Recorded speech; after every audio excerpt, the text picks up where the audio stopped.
Okay, ladies and gentlemen, welcome to the morning session of eHealth Taiwan X Smart Hospital. My name is Yuchen Lee. I'm the chair of this session. We're going to have three speakers in our session.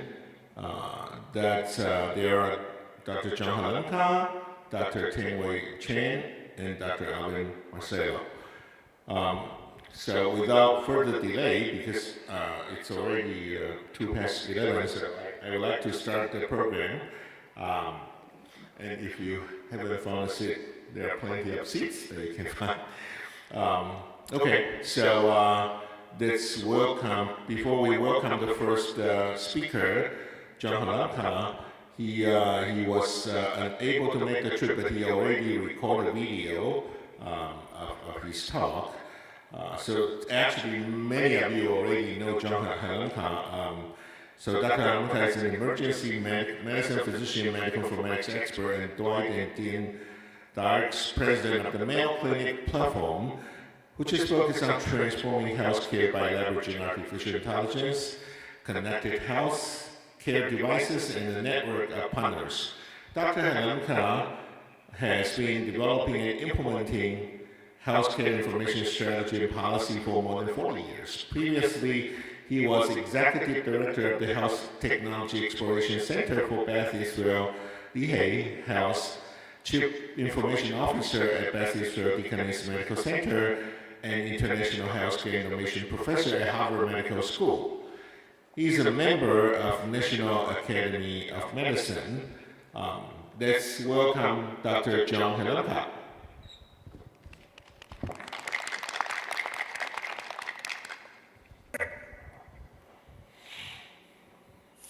What an honor it is to speak with my colleagues at MedInfo, and I apologize I could not be there in person. So MedInfo was started in '74, and let's think all of us back to what has happened in the history of informatics, and the history of information systems, in technology, policy, and culture since 1974.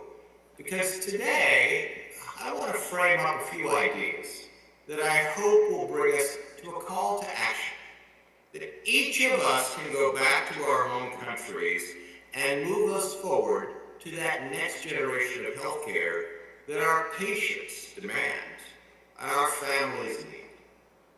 So back in the 70s, when MedInfo was formed, I think back, I was wire wrapping an Altair using 8080 chips and doing machine code and then assembly language.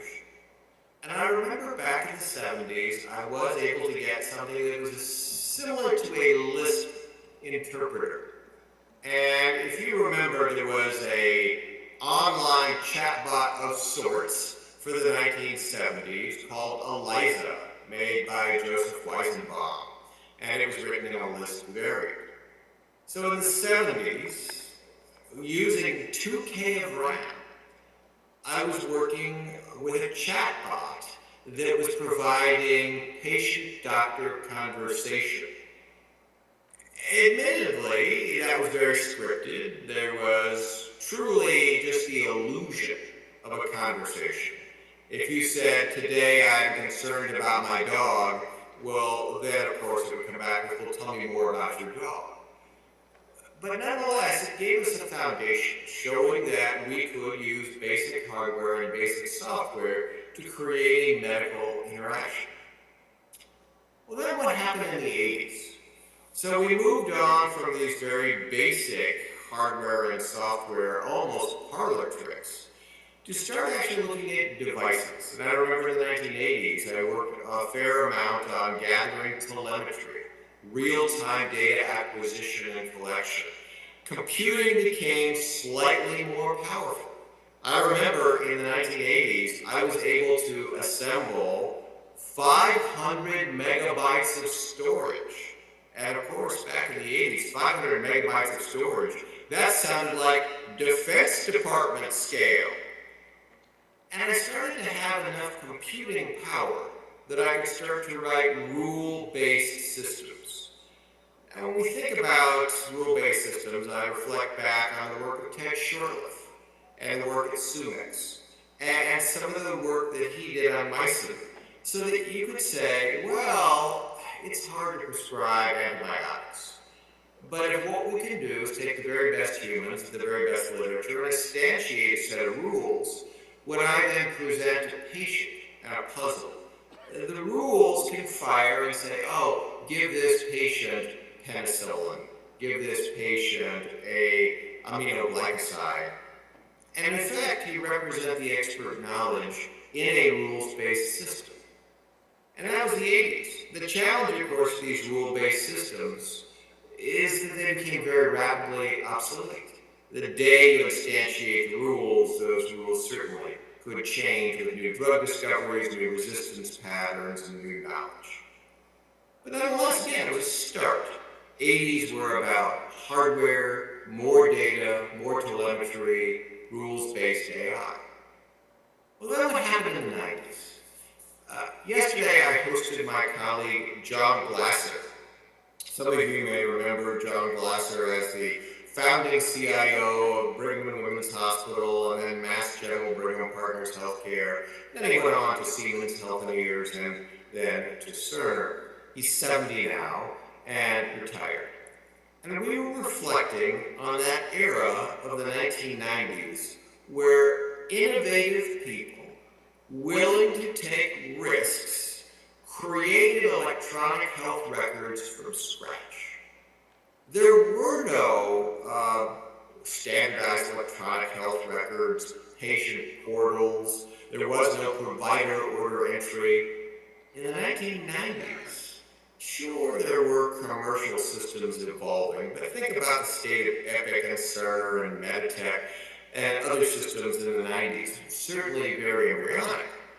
And so we reflect on, it took a community of great people willing to take a risk and to create new ideas, new software that had never been seen before. So it's really quite an extraordinary period in the 90s, and we had to build it because we couldn't buy it. But there was a problem. So think about the systems that were built in the 90s. So you had systems that from the Boston hospitals and Intermountain and Duke, each of them great in its own way, but each of them had totally different data schemas, totally different workflows. Certainly there was no ability to exchange information between those various early EHRs. So in the 2000s, we moved on to a different challenge. And that challenge was defining standards, content standards for representing information, vocabulary standards for semantic controls, transport standards for privacy and security. And there were a number of efforts, some US-based and some global, to get us to a canonical set of standards. Because remember the challenge with standards? There are so many of them that we could adopt so that we could start to move information. We could start to collect knowledge. And so we entered an era where these standards became part of regulatory requirements. We had a meaningful use program, the high-tech program, the expansion and adoption of EHRs. So when you look at the 2010s, it was really more about dissemination of standards and EHRs and adoption and moving entire industries from analog to digital, and doing so in a way that was prescribed so that some of the same data was gathered in some of the same ways, and suddenly you could have cross-organization or even cross-country exchange of data. So in that period of time, we got to a technology stack that was good enough. But there were still some policy issues we had to work through. And of course, when we think about some of the policy issues, 2010 to 2020, in the US, we had the interoperability rule and the information blocking rule, the evolution of TEFCA, started to get us to what were the rules of the road for governance and to ensure that we could exchange data in a trustworthy fashion with appropriate consent and controls. So that took us up to 2020. And again, a great foundation. But as we think about where we are today, and I'm not speaking of any one country, I'm not speaking of any one organization, healthcare is fractured. Healthcare is hard to navigate. Healthcare is often late-stage diagnosis. Healthcare is certainly not, in most places, affordable. It's not clear when you woke up this morning with a sign or symptom, where do you go next? So don't all of us want healthcare that is going to be proactive and wellness-focused, early stage, affordable and accessible, with a set of tools to help us, since we're all patients, navigate the journey ahead? To do that, we'll take a global peer-to-peer network that goes far beyond the data set of any one organization or any one electronic health record vendor. And so what I want to do is tell you a little bit of the story of what Mayo Clinic has done over the last 5 years to, in effect, pilot that vision and to build the tools, to gain the experience, to de-risk doing this global peer-to-peer interaction for AI creation and validation and knowledge discovery so that all of us can move forward without the hegemony of any one organization or any one sovereign nation. So in 2020, I joined Mayo Clinic and I was given 4 goals. Could you make the practice of medicine better? Could you capture the knowledge of millions and millions of patients? Could you come up with novel business models? You would not sell data, of course, but as one creates new companies, as one creates new collaborations and partnerships, could you fund the ongoing research and support of all of these peer-to-peer collaborations through some novel mechanism? And can you transform healthcare globally? So we started in January of 2020, and we asked the question, let's start with Mayo's 10 million patients.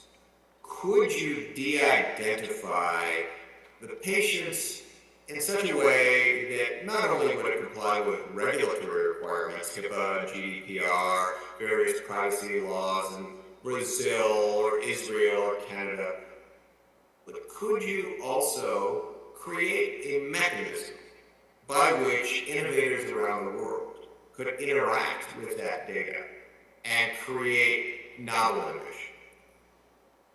So we started with the structured data. And structured data problems and meds and allergies and labs. And that's pretty straightforward to de-identify. I mean, in the US, the safe harbor designation in HIPAA says remove 18 identifiers, and that is considered de-identified and appropriate for secondary use. No problem. From January through April, 10 million patients, structured information, de-identified. The challenge, I believe about 80% of the knowledge we capture is actually in the note, the outnote, the H&P, the diagnostic report. And it's been traditionally very hard to de-identify unstructured text. I was just chatting with Leo Celli this morning about the NLP challenge that when we think about I2B2 and some of the work that we did in that 2010 era, it was really about asking how do you start to de-identify the unstructured text in a way that makes it reusable. Well, so we came up with a variety of techniques in 2020 and went through billions of notes. And we looked for things like job role, geography, familial relationships, and dates. And we were able to do what we call hiding in plain sight. And that is, if a note had something like, this state governor who ran for vice president, and since you're international, you may know that Tim Walz ran for vice president while he was governor of Minnesota. Instead of that kind of statement, we would say, this politician. And therefore the bin size would be very large and very hard to re-identify. And so we did that, and with dates, we did date shifting, picking a random number between 1 and 365, and then moving every single date in the medical record of a patient by a consistent amount, so that temporality would be preserved, but dates in effect would be fictional. And we finished that in August of 2020, and then built an AI factory on top of this corpus of 10 million patients. And since then, we've added all the images and the omics and the digital pathology and the telemetry and the registries, all the things that have been recorded in Mayo's 150-year history. That was a good start. I mean, a variety of new models and validation mechanisms came out of that. But we recognized it was not sufficient. If one is going to have a fair and unbiased algorithm that's valid and effective and safe, you will require data far beyond any one organization. And Mayo has this wonderful data from most of the United States and some international. But if we create an algorithm in Rochester, Minnesota, and we use it in Taipei, will it work? Well, maybe yes, maybe no. So we next went to Mercy Health. Mercy Health, 15 million patients, middle part of the United States. And we brought to Mercy all the de-identification algorithms, the OMOP extended schema, the FHIR definitions, all of the governance, security and privacy controls, template legal agreements, and said, Mercy, can you take all of your 15 million patients and do the same thing that Mayo did, and then as peers in a network, any Mercy physician or investigator or innovator can work with Mayo data. Any Mayo physician, investigator, or innovator can work with Mercy data. The schemas will be the same. The DID will be the same. The clouds will be different. Happen to be Mayo used Google and Mercy used Azure. Completely fine. And so we went live with that. And then had the capacity to do federated learning, multi-institutional queries. And then we started to move outside the United States. We moved to Albert Einstein in Brazil. As the great leader of healthcare in Latin America, Albert Einstein served as a great organizer for not only Brazil, but countries surrounding Brazil, to start to bring them into the network, doing exactly the same kind of de-identification, data normalization, and curation. And then we moved to Canada, and UHN, University Hospital Network, and then Israel, Sheba, and then Seoul National in South Korea, Sing Health in Singapore, Aga Khan, Kenya, and Uganda, and Tanzania. And I tell you this because in every country, there are different cultural expectations. There are different regulatory requirements. Brazil privacy law is quite strict. There's different consent rules. Canadian law does not allow secondary use of the data of indigenous people. In Israel, there's data residency. The data must stay within the borders of Israel. But we were able to overcome each of these challenges and then work together as a collective global network. We built a global network steering committee. And the end result was we together, again, without any one hub, everyone is a node in a peer-to-peer network, create a mechanism for generation of innovation. So once you have that global network, how did innovators start to use it?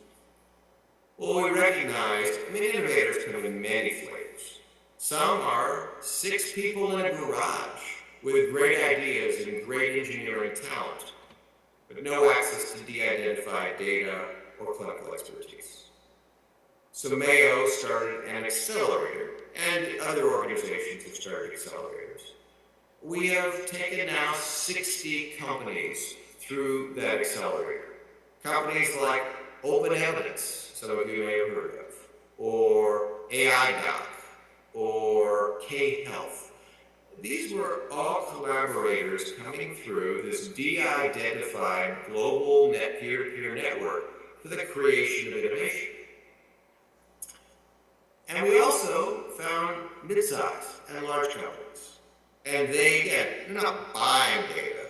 They're coming in, creating algorithms, validating algorithms, creating devices, and then taking that intellectual property and incorporating it into their business and selling it. And sometimes it's pharma.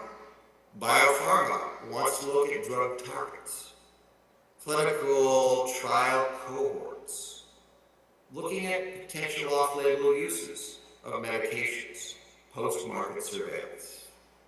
So I tell you that because if one side of this model is curating the world's data, another side of the model is bringing the world's innovators together, small, large, and life sciences, for the creation of better healthcare, of innovation, of new companies, new opportunities. And then it's really important to take all those innovations and put them back into the workflow. I'm sure many of you have experienced a problem that I'm seeing globally.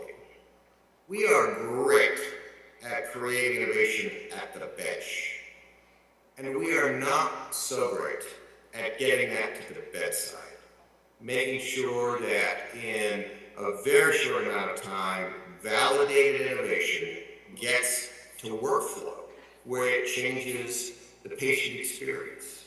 It reduces the burden on the clinician. It helps the research.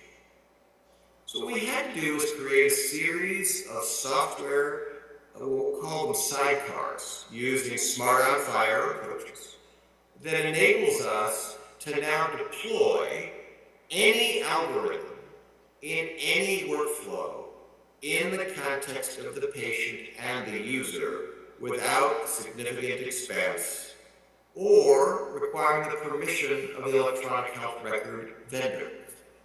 Electronic health record vendors are very good at what they do, but very often do not incorporate third-party solutions readily. And so using a smart on fire sidecar enables any third-party solution to suddenly appear as a sidecar in the workflow and give that knowledge, give that result, give that benefit to the user, and do so in a very short amount of time. In the US, it takes about 20 years for an innovation to disseminate. The question is, can you take 20 years and turn it to 20 hours?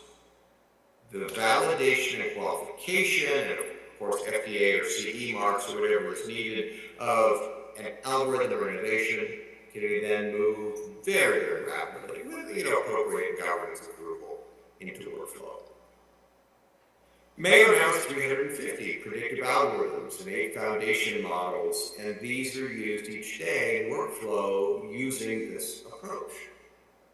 And so there you have the experience of the last 5 years, which is building on 50 years of experience back from the Altair 8080 forward into the present, where we're using Blackwell processors from NVIDIA to create foundation models using large amounts of real-world evidence and then placing the result into a workflow.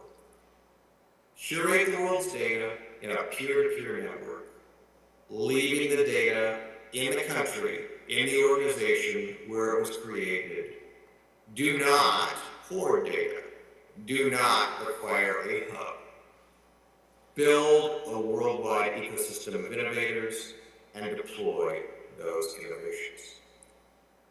So, a call to action for you all. Ask yourself, why in 2025 do we still have data silos? Why do we still have hesitation to come together as a global community to innovate and to achieve that healthcare result that all of us want and our families need? I would argue the technology is good enough. We have almost infinite compute and storage. We have very easy to use cloud-based tools that can enforce security and privacy. We have mechanisms of consent. We have mechanisms of de-identification. We have mechanisms of generating predictive and generative products that are usable by high school students. The technology isn't the issue. Sure, policy is still evolving.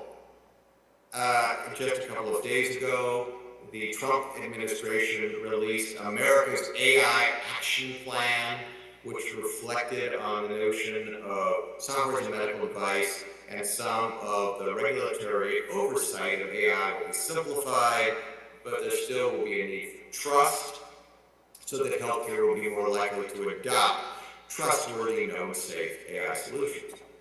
Every country is going to have its own regulatory framework around the approval of AI and secondary use of data and consent to data and all the rest. But again, I look region to region. European health data space coming online 2027 2028. Great work that's being done in Southeast Asia, in the Middle East, and as I mentioned with Aga Khan, great work being done in Sub-Saharan Africa. So I think our policy frameworks are also evolving to the point where they're good enough. Our challenge is culture. Potentially unwillingness to take a risk. Potentially, we're frightened about loss of intellectual property and reputation. But if we work as a global network, and remember, malpractice is not a bad result. Malpractice is a deviation from the community standard of care. If all of us come together to define a new community standard, I'm going to argue that within the next 5 years, it will be malpractice to not have humans augmented by AI in every clinical interaction. So in order to do that, every country should think about the establishment in a federated fashion of creating sovereign AI capabilities with the capacity to coordinate collaboration with any other country or any other innovator. We've done this now, as you heard, across 8 major healthcare organizations globally. The model exists, and anyone can do it.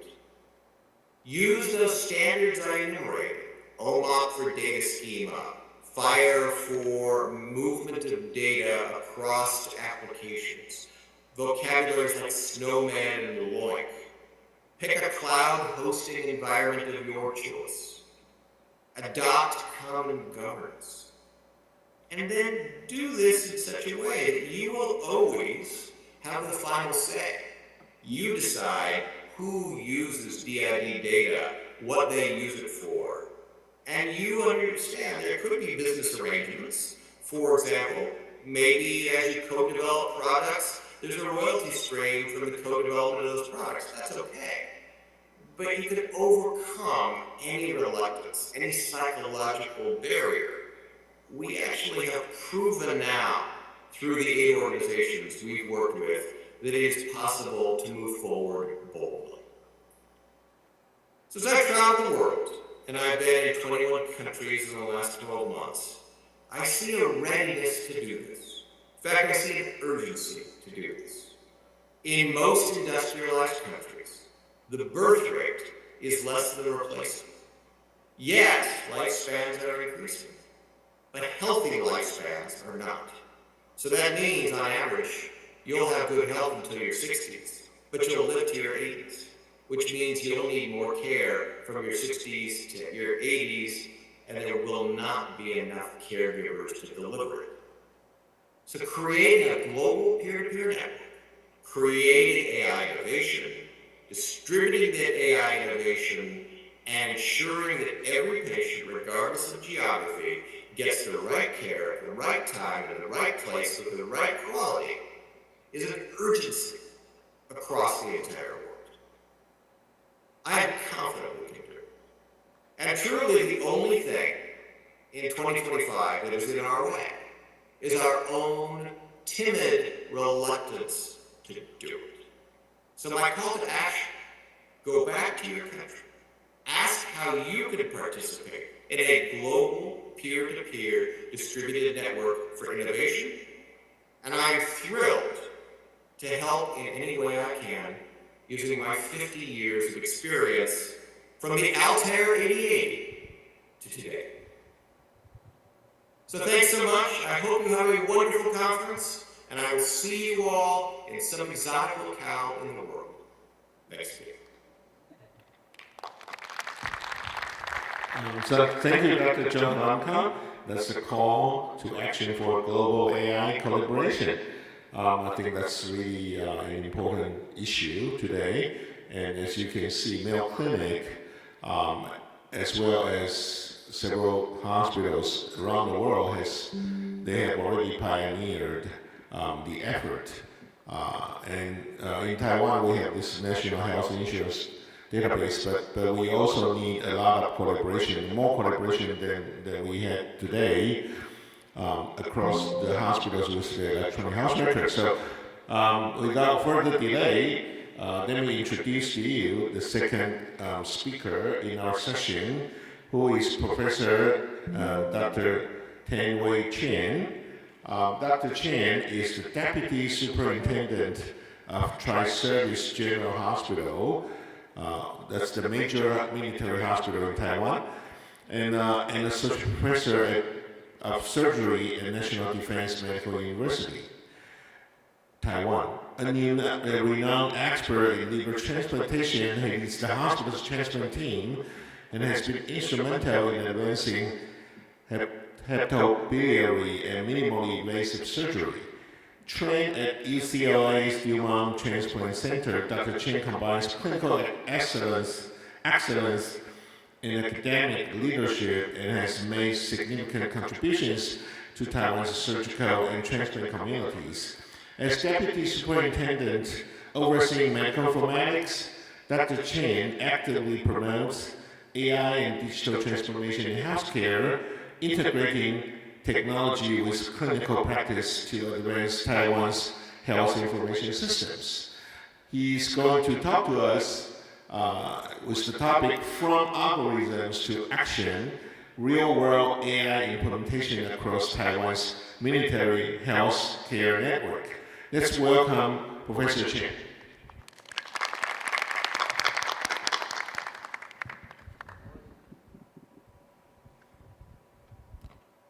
Good morning, ladies and gentlemen.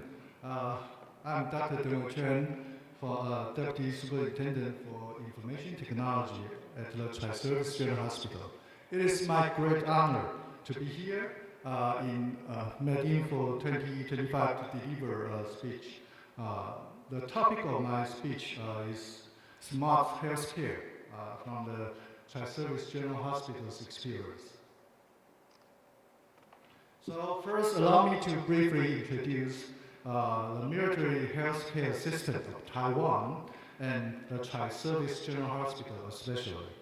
The military healthcare system of Taiwan is overseen by the Medical Affairs Bureau, by our National Defense Ministry of National Defense, which manages 14 military-affiliated hospitals. Yeah. Among these, Tri-Service Hospital is the only one designated as a medical center. And for our mother institution, and I'm so pleased to share with you that the National Defense Medical Center has been just upgraded to a medical university on August 1 this year.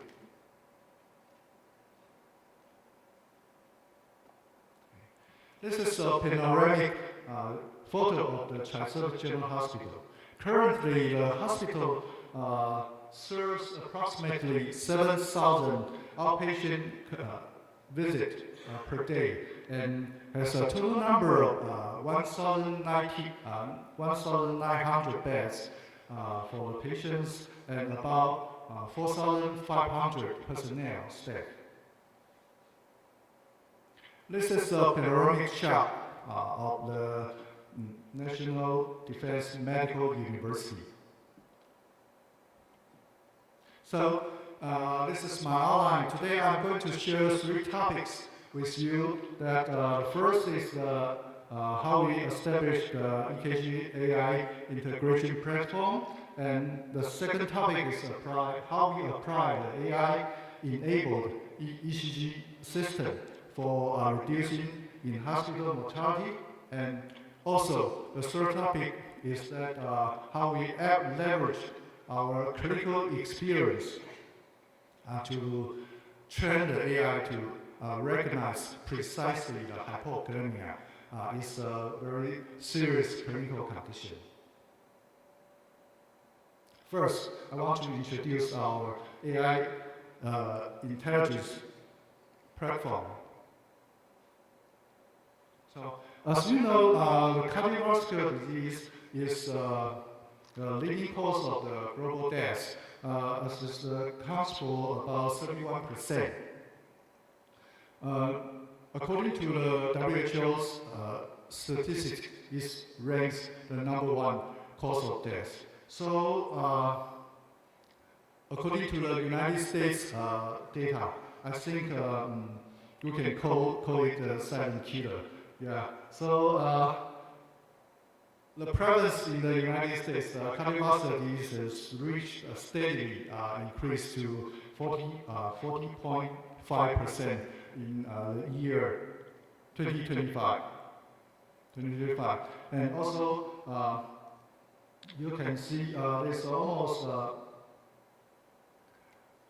this growing burden, health burden, also comes with a larger economic expenditures. So you can see the cardiovascular disease costs as many as $621 billion per year in around 2025, and also this cost is triply increased until 2030. So if there is a simple, accessible test that we can use to diagnose the severe heart condition, and also this test must be widely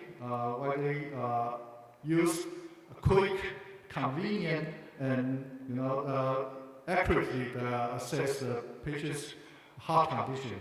That will be great. So that leads us to think about ECG. This ECG machine is almost equipped in all the clinics and hospitals in Taiwan. So if you can use the ECG to quickly diagnose the patient's condition, and you can have a precise initial assessment of the patient's heart condition.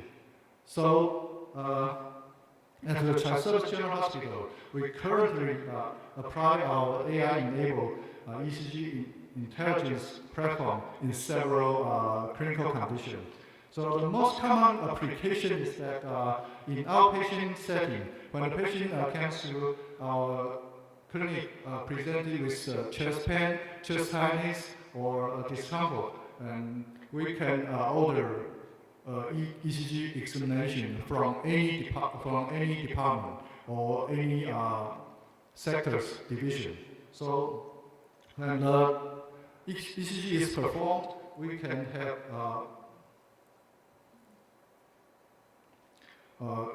automatically uploaded image for the AI-enabled platform to analyze within just 1 to 2 minutes, and we can present the results to the ordering attending or physician if there is any significant heart condition.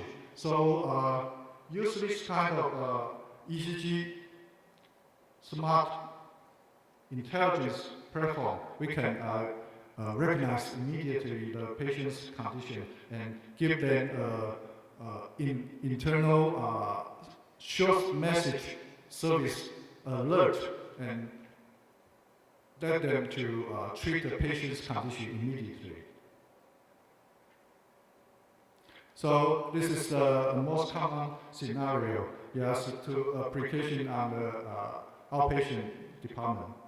So when the patient performs the ECG, we can alert the clinician or physician their condition to treat immediately.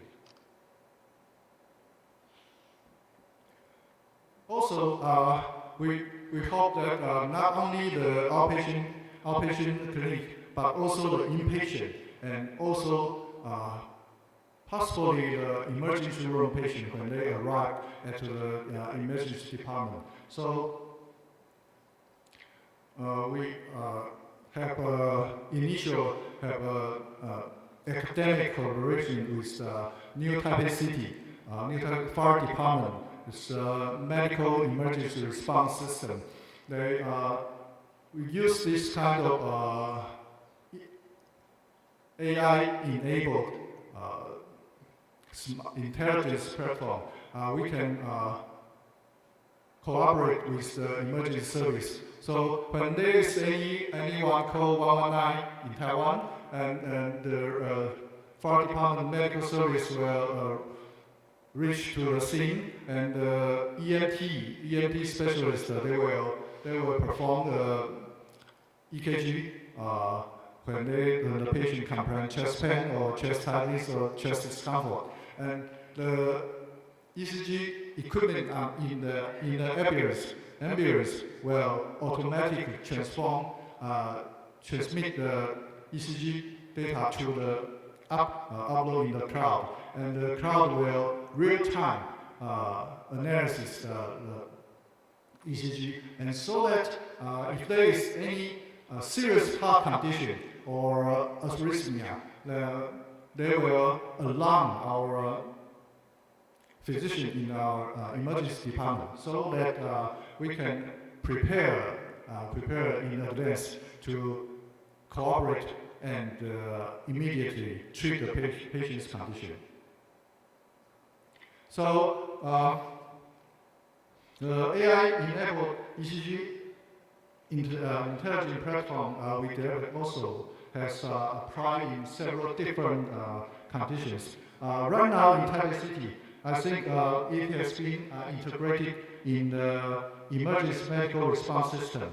When a patient experiences chest pain, chest tightness, or chest discomfort, they will have the EMT to perform the ECG examination and will be analyzed real time and inform the ER doctor. And also we have applied this intelligence platform to the 小琉球 because for the remote island they have limited healthcare resources. So we perform comprehensive screening with just one to two EKG machines. So we can find substantially patients. Most of them have no experience of EKG examination or heart examination, even they age over 60 years old. So we can check if there is any serious condition, and we can transfer them or refer them to the larger hospitals to check their condition and receive appropriate treatment. Also, we have also deployed this system to the partnering heart hospital in Mongolia. It's an international collaboration. So when there is their patient receive the ECG examination at the hospital, we also can receive the image, and then this data will be real-time analysis in our AI platform. So if there is serious problem, we will call alert their physician and took appropriate treatment. So right now we also can see that our AI-enabled ECG intelligent platform is now capable of predicting a wide range of diseases. This model we can see, we can also detect except pneumothorax, pulmonary embolism, and also thyroid periodical paralysis, this kind of serious problem. So how is the accuracy about diagnosing or predicting these diseases? As you can see, with a simple ECG, we can achieve sensitivity and specificity over 90%, 80% to 90% accuracy. So, especially in arrhythmia, you can see most of the even more than 90 to 95% sensitivity and specificity. So we can see this is a very powerful tool to diagnosis and predict a patient's heart condition. And it is, I think it is very, very useful in the real world situation. So in year 2022, our hospital's AI-enabled intelligence platform have received stood out in the 144 national project and received the gold medal of the Future Technique Award. Yeah. So right now this platform has ability to predict over 50 types of heart disease, and also we can, according to our study, we can decrease the 9 minutes for the acute cardiovascular disease, for example, infarction, to receive the emergency treatment. And also from the AI analysis, we can decrease the interpretation of ECG results from 10 minutes to 20 seconds. So it is, I think it's a very grateful invention. So the second topic I want to discuss is how we apply the AI-enabled ECG system to reduce inpatient mortality. So for the traditional early warning scoring system, they have the BP, heart rate, respiratory rate. There's a limited accuracy of predicting the patient's mortality. So when the AI world is coming, the AI ECG model has accuracy for better predicting the patient's long-term and short-term mortality. And our AI ECG model for mortality prediction in Tri-Service General Hospital has performed exceptionally high prediction rate at about 0.96 area under curve. So I think we can, after validation, we can use this prediction platform to fully implement it in all units of our hospital and provide early and real-time diagnosis and perform decision making. So also we have deployed this cross-hospital AI ECG system to the healthcare system of the military affiliated hospital. Totally 14 hospitals has used this kind of system to, I think, it significantly enhance the critical care capability of the entire military healthcare system. So this workflow of the AI ECG system is efficient and seamless. And so when the patient performs ECG, you can automatically real-time analysis in cloud, and if there is problem, they will send a message to the clinicians, and then perform a rapid diagnosis, especially integrate with your hospital's information system. And also, I think, according to our study, we can decrease in-hospital mortality. And so you can see, especially in the high-risk group, we can decrease the mortality rate about 31%. It is remarkable, I think. So this study is the world's first randomized clinical trial to validate the clinical effectiveness of the AI-based EKG system. So its results has been published in the leading journal, international journal. I think this finding has confirmed that AI integration is not only technical feasible, but also have clinical benefits. So I think this groundbreaking study on AI-based EKG mortality risk prediction has not only published in a prestigious journal, but also garnered international attention, especially in, for example, the Science, New Scientist outlet. So the third part I want to share is that how we leverage our clinical experience to train the AI to precisely recognize hypokalemia and also hyperkalemia. Yeah, so hypokalemia is a serious, significant clinical condition that could cause arrhythmia and also respiratory paralysis, and these both are very life-threatening conditions. So if you do not treat properly, it will cause the patient's death. And also the clinical challenge in traditional diagnosis of hypokalemia is that you have to take blood draw, and also it takes turnover time about 60 minutes to have the results, and you have to withdraw multiple times. So if you have ECG prediction, and you can continuous monitoring, and also it is not invasive. So we use our innovative ECG AI-powered interpretation platform.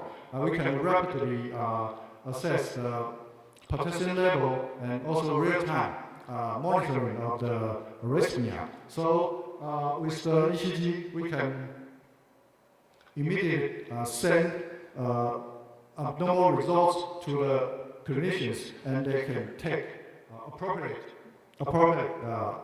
management.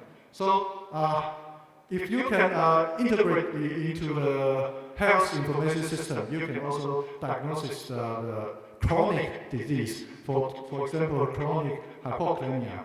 With the AI generated predicted graph, you can also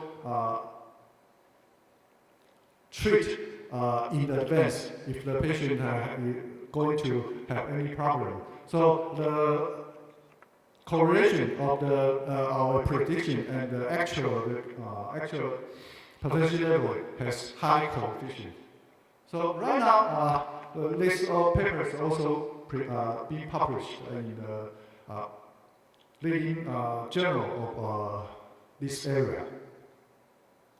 So this is my take-home image. So I think the AI-enabled ECG platform is capable of accurate real-time identification of many diseases, and also can improve the diagnosis speed and emergency response, shorten emergency response time. This platform has been successfully deployed across hospitals internationally, and the platform can cooperate with hospital information system and enable to longitudinal monitoring of patients with chronic disease. This is my presentation, and behind our AI-enabled ECG team, I think we have a strong multidisciplinary team. For example, the team includes senior leaders of the military service, and also we include many physicians, especially nephrologists, cardiologists, hematologists, and other AIoT technicians, and also the information technologists. So with all these personnel to collaborate together, we can create a better AI-assisted world. Thank you for your attention. Thank you, thank you. We have a few minutes for a few questions. Thank you, Professor Chen, Dr. Chen. This really is a successful, a very amazingly successful story in medical informatics, but also in digital health, because they do not only publish many papers in prestigious journals, they also license it out to one of the big electronic companies in Taiwan, and it's starting to, this company and their team has started to promote this technology. So it's not just validated and published, it's also being marketed and service more patients outside of the original hospital, which is the Tri-Service Hospital. So it's it's a very typical, it's a very good example of how cost-effective it can be if you utilize current numbers, current data that you already measure, like ECG, and use the ECG to discover a lot of other problems, electrolyte imbalance, basically heart problems, of course, but then, besides heart problems, they also use ECG to discover like electrolyte imbalance and a lot of patient risk, life-threatening situation, even before the patient goes to see a doctor. Just after the ECG, the decision support system will actually send out the alerts. So it's one of my most respected projects in Taiwan recently, and they published in Nature Medicine, Clinical Medicine as well. So do I have any question from the audience? We have microphone in this civil area. No question? Okay, before you think of a question, let me, may I ask a question? How did you, in this process, of course we know eventually it's very successful, but how did you convince, people, doctors in the hospital, that using an ECG to come up with all these other reminders or decision support, how do you convince them that this is even going to be useful? Most doctors, they don't want to be teach new things. And they just practice wherever they are, whatever they did before. So these are like extraordinary things that's not even in the textbook. So how do you convince your team to eventually embrace this kind of system? Thank you for the moderator's kind comment. I think that basically we established this model or module according to the clinical patient-centered data collection.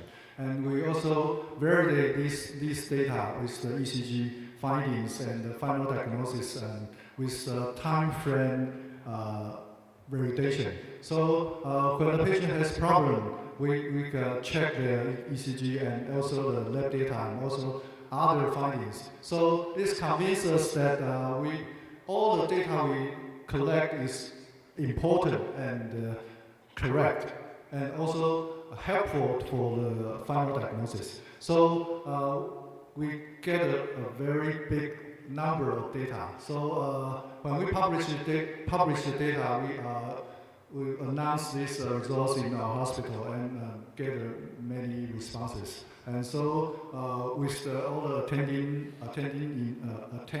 the meeting, they know how this work and how this data was generated and validated. We also validate our database outside our hospital, and also has very high consistency. So I think this convinced our doctor to perform this maneuver. Thank you. So as the title did, they use real-world data to validate the result and use real-world evidence to convince the physicians. So everything went as well as you expect and became a very successful project. So again, if there's no other question, I want to congratulate you for a very good project and a very good presentation, and thank you. Thank you very much. Okay, our last but not least, our third speaker will be Dr. Alvin Marcello. Dr. Alvin Marcello is a general trauma surgeon specialized in health informatics. He's the president of the Asia Pacific Association for Medical Informatics, and he's the director chair of this Asia eHealth Information Network, or AHIN, president of the Philippine Society for Digital Health. Apparently you have changed your name to Digital Health. The director secretary at the Asia Open RAN Academy. He teaches at the UP College of Medicine and heads UP, like stands for University of Philippines, College of Medicine, and heads up the standards and interoperability there. He previously served as the CIO of Field Health and St. Luke's Medical Center. He co-founded the Master of Science in Health Informatics program at the University of Philippines, Manila, and has advised various development partners as a National Library Medicine postdoc fellow. He has worked on telepathology mobile computing. He managed the UNDP's International Open Source Network and supported CHITS, a Stockholm Challenge finalist, certified in CGEIT, TOGAF, Archimed, and COBIT5. He's a fellow of the Philippine College of Surgeons and also a fellow of IRC. Let's welcome Professor Dr. Alvin Marcello. Thank you, Dr. Jackie. Thank you for the kind introduction. Allow me for the next 20 minutes to share with you a regional activity that we've developed over the past 12 years. I entitled it Empowering Interoperability Through Communities of Practice and Sandboxes, the AHIN coin story. So the Asia eHealth Information Network, or AHIN, started with 7 individuals from 6 countries meeting way back in 2011 after a WHO event on the sidelines, and understanding the challenges that we were facing within our respective governments, that every 3-4 years government will change and the policies will change and the investments will change. So we thought, how do we solve this problem? We all want interoperability, but we are not getting the foundational investments that we need, the consistency, so to speak. So from 7 people, we're now 2,484 countries. Our vision is to strengthen to create strengthened interoperable digital health ecosystem in Asia with a mission to promote learning, resource sharing, and knowledge exchange. Basically, people, to strengthen digital health through the networking approach. We have identified 4 strategic areas for intervention. Now, first is to promote leadership and governance for digital health. Second, to facilitate capacity building for digital health, create opportunities for knowledge exchange and resource sharing, and enable interoperability through standards. Here's a map of the 84 countries, and we actually accept, although the scope is Asia, we accept any country that would be interested in participating. The structure is very simple. At the top would be all the people in the mailing list that will be our members. And then we have a select group of what we call working council members, 2 to 3 people per country who are committed to meet once a quarter to advise the governing committee.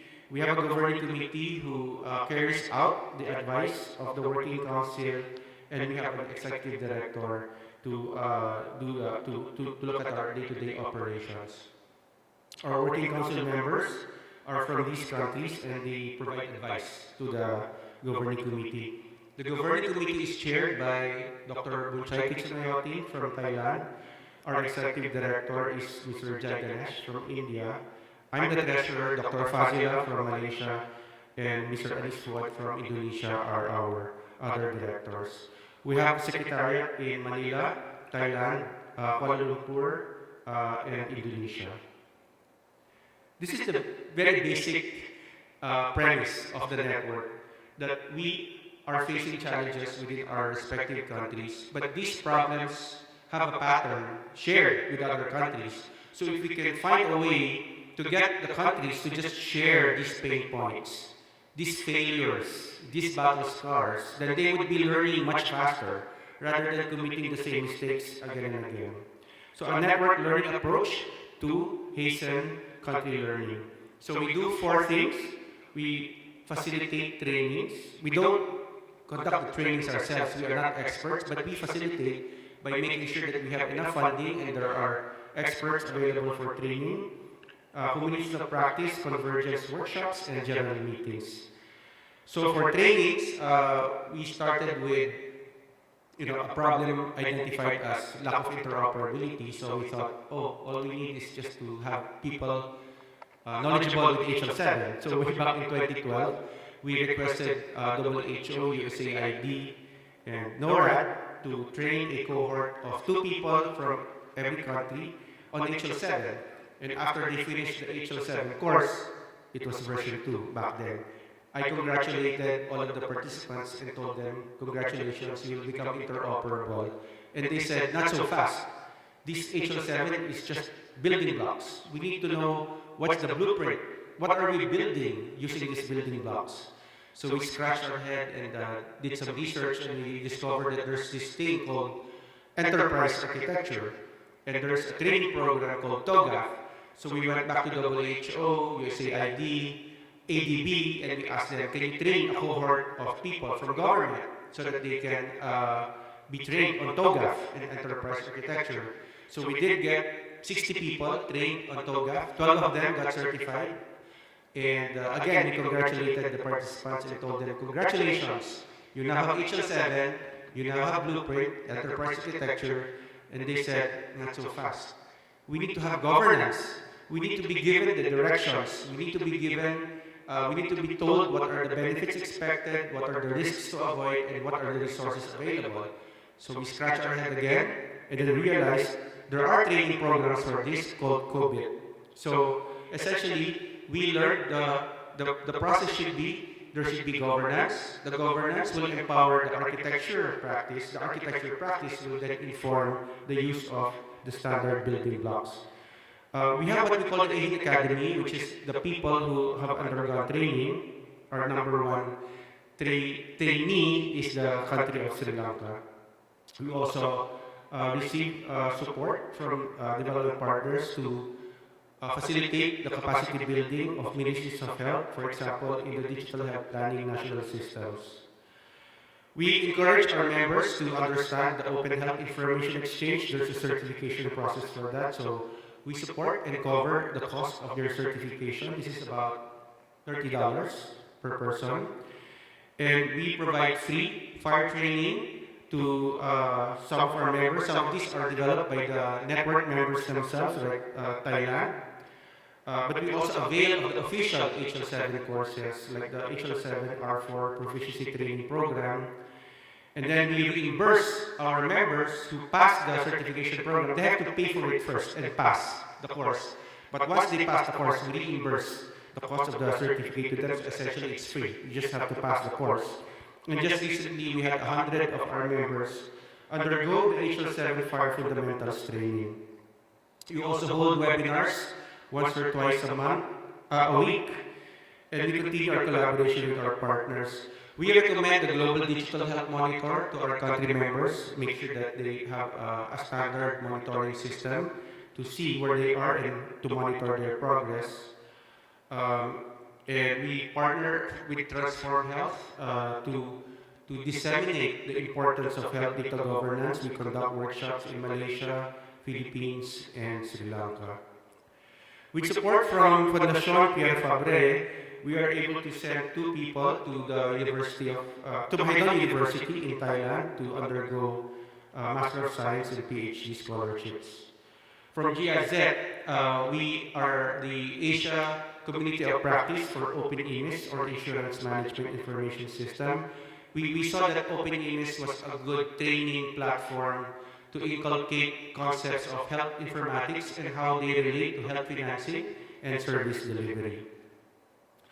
Our most successful claim to fame would be one of our participants in the COVID training in 2014 was a vice minister, and later on he becomes the secretary or the minister of health in the Philippines. So I think he is the highest ranking COVID certified government official. This is Dr. Teodoro Herbosa.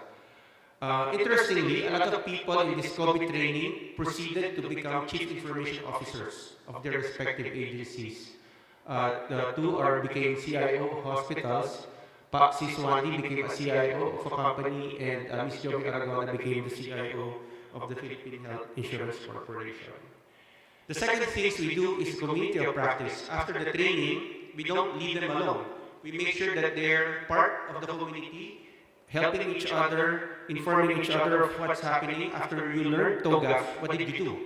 Do you need help? Then other people who underwent the training will help you. One of them would be the architects.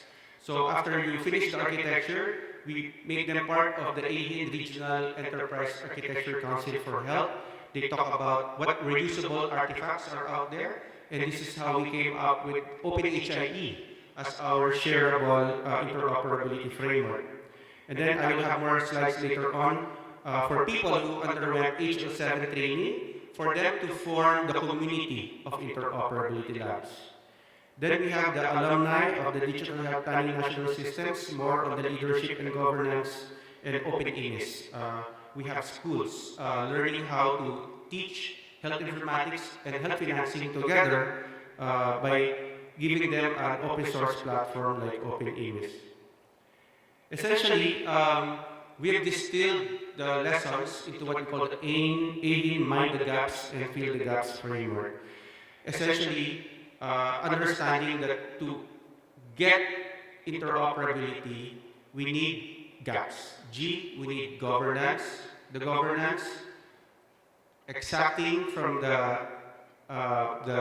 people in the country an architecture or a blueprint. That blueprint will be followed by people with good program management capabilities, and finally, that's the time standards and interoperability come in. So we wrote a GAPS workshop, and then we came up with a call to action to our members. The first call to action to governance is to institutionalize a sustainable, inclusive, resilient, and collaborative digital health governance mechanism.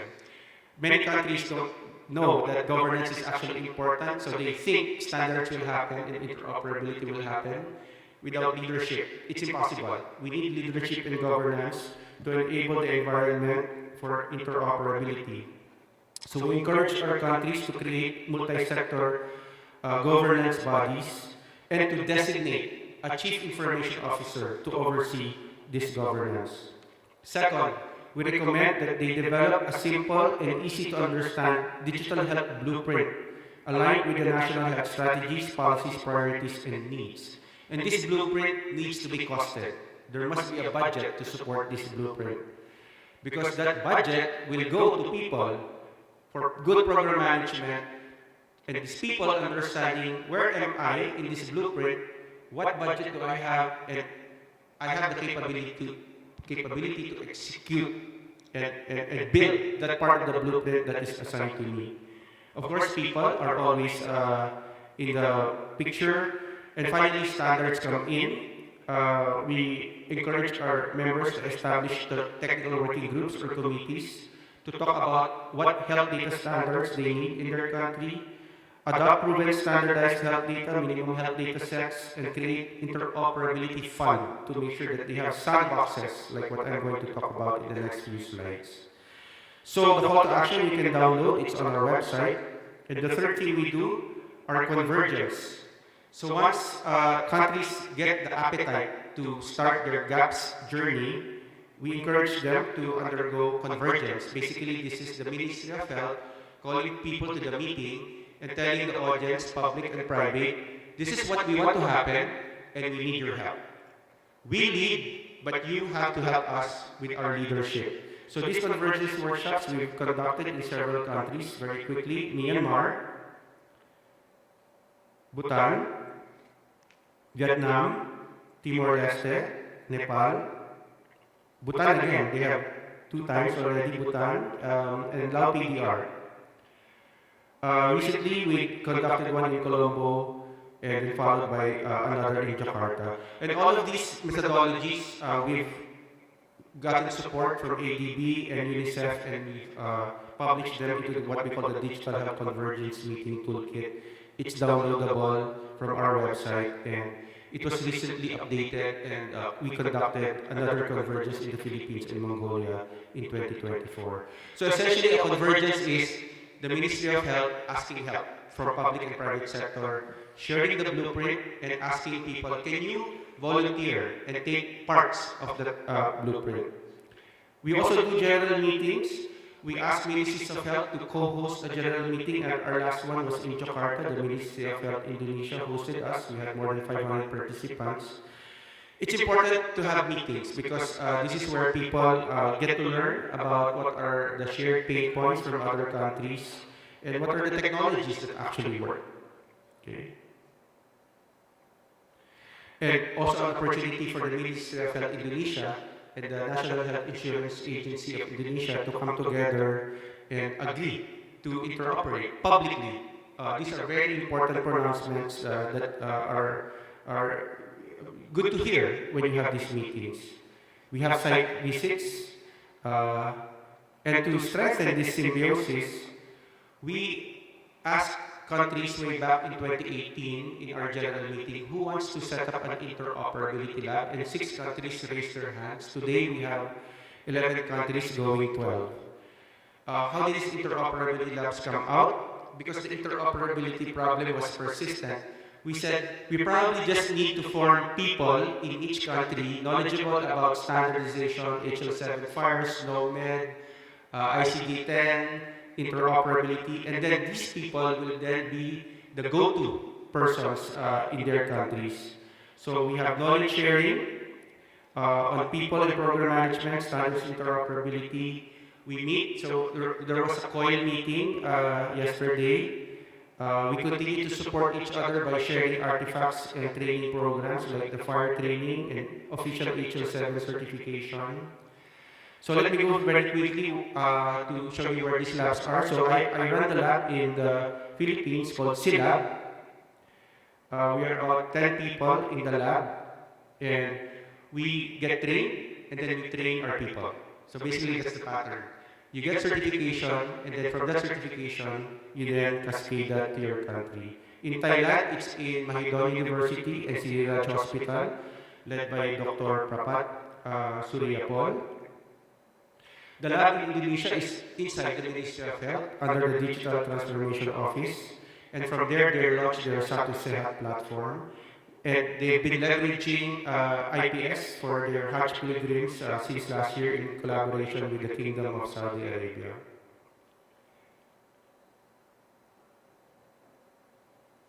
In Sri Lanka, they have a lab with the University of Colombo and the Health Information Systems Society of Sri Lanka. This is led by Dr. Chaminda Wirabidana under the mentorship of Professor Vajira Disagayake. In Malaysia, Dr. Azrin Subir is supervising the lab. I'm going there right after MedInfo. We will have a small coil interaction. In New Zealand, they call it ANZIL or Aotearoa New Zealand Interoperability Lab. This is run and managed by Jorn Bettin, a private company running S23M Healthcare Solutions. In Hong Kong, Club Benam is heading this lab together with 4 other people. In Lao PDR, this is led by Dr. Thep Sorsavan. He's still forming the lab. He's recruiting people from the nearby universities. In Nepal, the lab is inside the Ministry of Health, but they're reaching out to Kathmandu University and Tribhuvan University to help them out. In Taiwan, Dr. Chen Yesu is the lead of the lab, and Billy Su Andy is supporting him with the following team members. The SEAL Taiwan team, I think, is the most sophisticated of all the labs, and they regularly invite the AHIN to their interoperability connectathons, and we were here last year, and we saw how advanced Taiwan interoperability is. So coming soon will be the standards in interoperability lab in Bangladesh with Dr. Aminul Islam. We are fortunate in the Philippines because we are in receipt of a grant from the Commonwealth Scientific Industrial Research Organization called the Strengthening Standards Capability Project. So this is a capacity strengthening for standards and interoperability in Philippines and in Fiji, and later on the rest of the region, basically going through what we call a learn, build, and connect process. So on the learn side, we get experts from Australia and other countries to train the interoperability labs, and once they get the training, they are enabled to conduct their own training to their countrymen.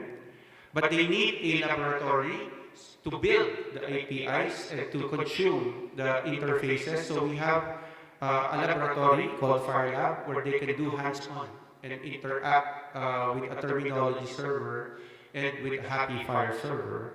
And finally, once they're ready, they go and conduct connectathons where they gather all the implementers in the country and try to teach each other how to use these interoperability tools.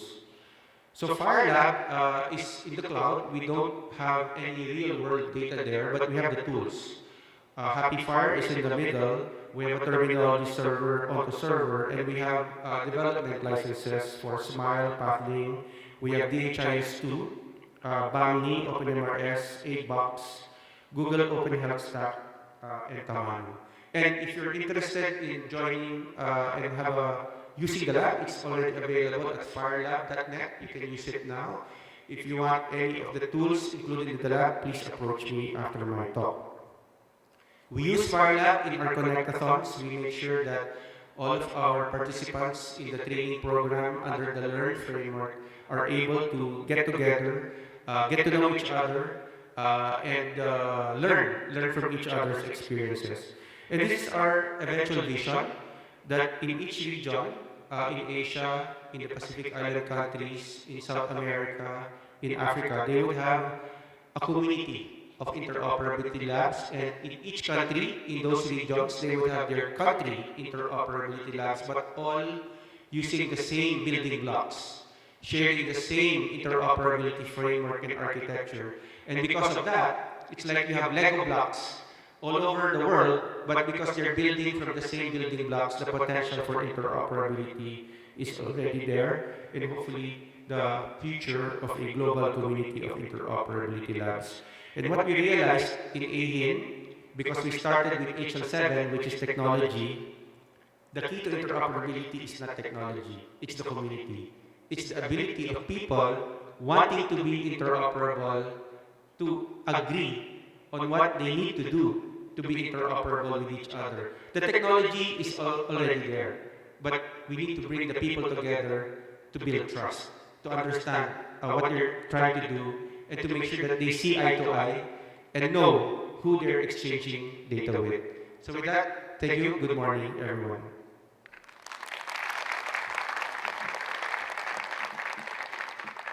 I'll be happy to answer questions if there are any. The project.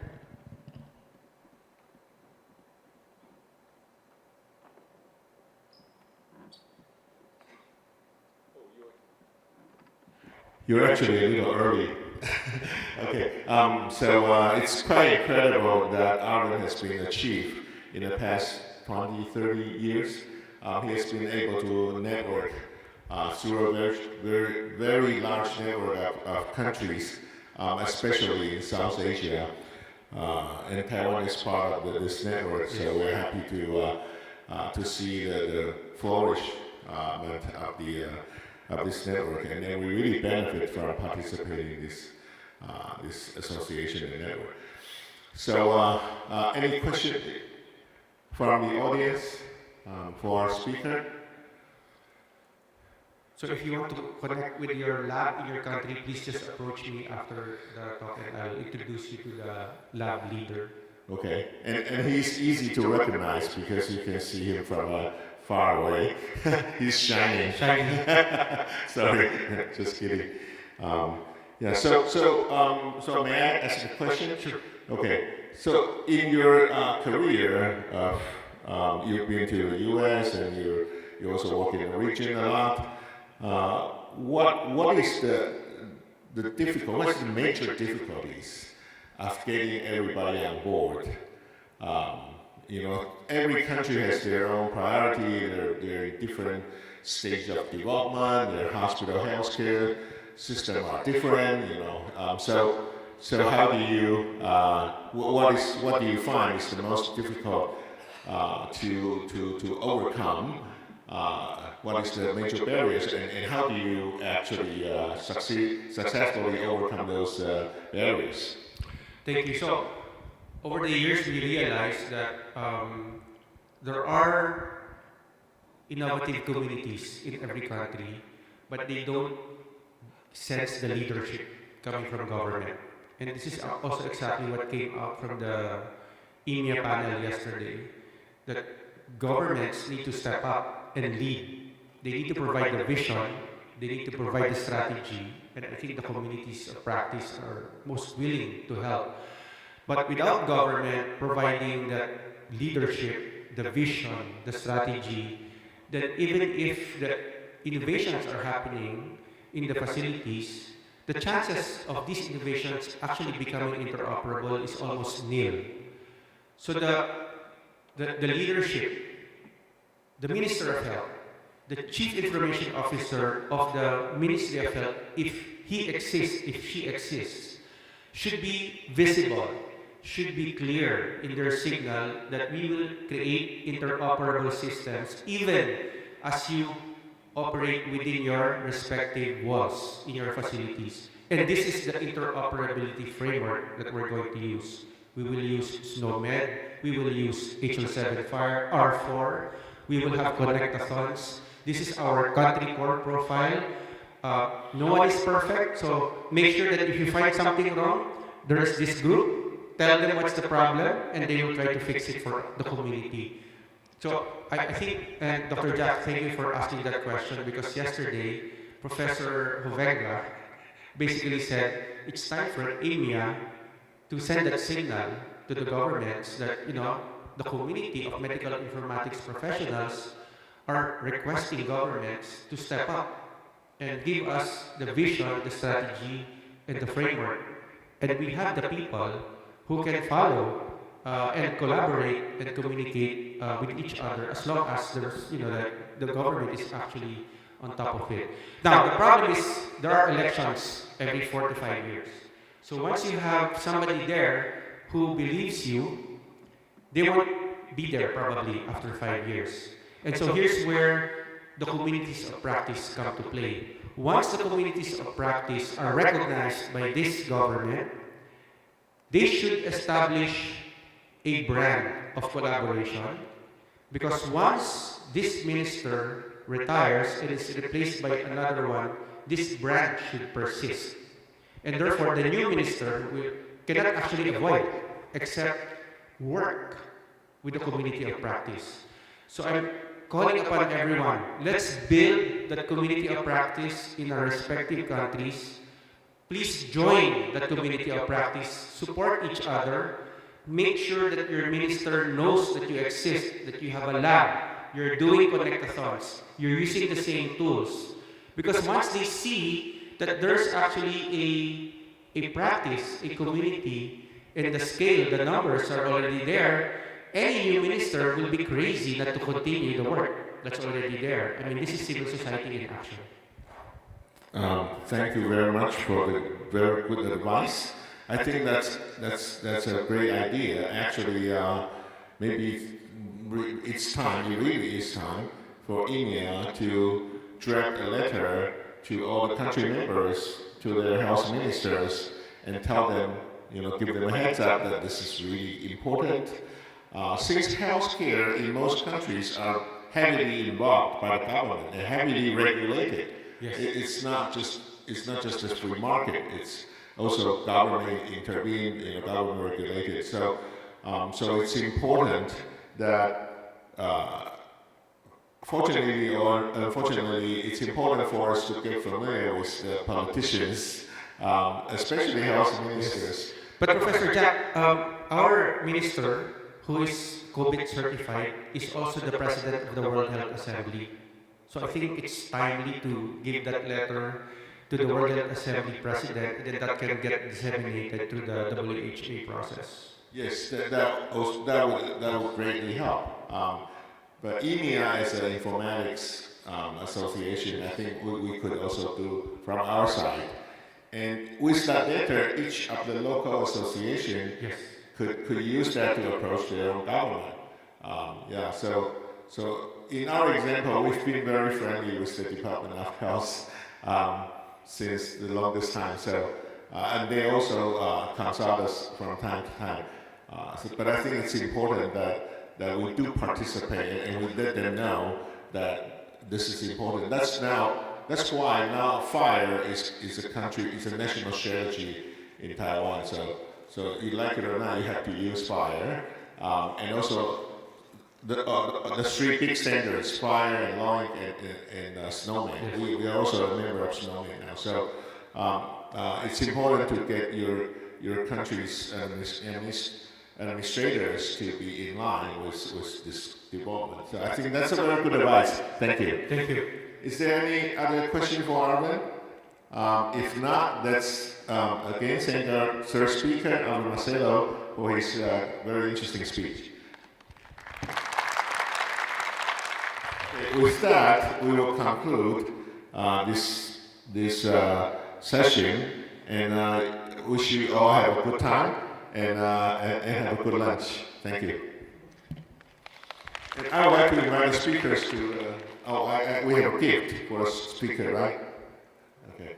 Can we take a photo? Ahmed and Professor Sen?